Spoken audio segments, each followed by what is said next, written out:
Hi, this is Sarah Mikesell with the Pig Side, and today we're here with George Eakin. He is the president and CEO of Osborne Industries. Thanks for being with us today, George. Hi, Sarah. Thank you for having me with you. Very good, and we're here at World Pork Expo. As we said, it's nice to be back. Even though it's year two, it's still nice to be back and see people coming back, right? Absolutely. It's such a joy to meet people face to face as opposed to just seeing them virtually or meeting with them remotely. So it's really fun to talk to people face to face.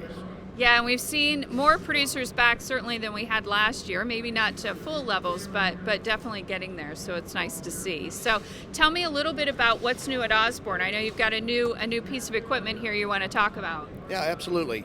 Yeah, the big fundamental piece of equipment that we're showing this year is an outdoor farrowing house. It's very resemblant of the old farrowing house from the 1970s. However, it has some unique features that's different for those that are raising pigs out in the pasture or in a separate place. It has a standard tipping door, has the access door, but the ingenious part of the design is the floor. It's an insulated floor, so in the wintertime it will retain the heat to keep the sow and the piglets comfortable. And then at the end of the farrowing, you lift it up with your skid steer or your forklift.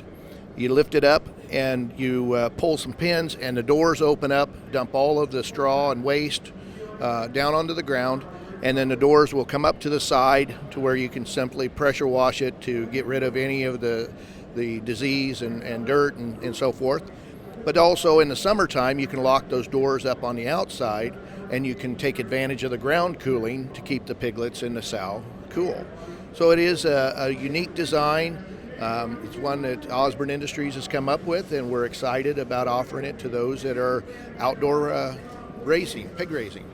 And let's talk about that a little bit, George, because you said there seems to be a new market kind of millennials or whatever that age group might be, of people who are a little bit more interested in perhaps raising their own food and want to, welfare is an issue for them, and they're looking at different ways to kind of feel good about what they eat, right? Absolutely. There is an emerging market where people are wanting to raise a few pigs of their own. They're buying our hog feeders because we're really the only provider of an outdoor hog feeder. We have lids for our feeders. Our feeders do not contaminate in water and work very well. But the number of people that are interested in being food secure, especially in this pandemic time and uncertainty what's going to happen to their protein, this gives them the assurance that they have some control over that. Very good. And what I really like about this is what you were saying about really the biosecurity aspects of this. You can really clean this in an easy way, right? So because, you might be having some people using a tool like this who are not professional hog farmers, right? And you want to make things easy, right? And biosecurity is such an important thing right now. Yeah, absolutely. This is construction grade fiberglass foam insulated. And it's very easily clean. If you have a wood structure or something that gets wet, a lot of that is difficult to clean, and you run the risk of having disease. One of the other interesting things about this product is it doesn't have to only be used for pigs. It can be used for chickens, it can be used for goats, it can be used for dairy. So there's a lot of different applications for a product like this. That is really interesting, and especially when we think about some of these, what we would call backyard farmers probably, right? They might try different things, and a tool like this is certainly an important thing when you're thinking about the cold Midwest, right? Absolutely. The homesteading period is again on. There is a number of people that are wanting to hobby farm or raise pigs and chickens and things for themselves. So it is a real movement.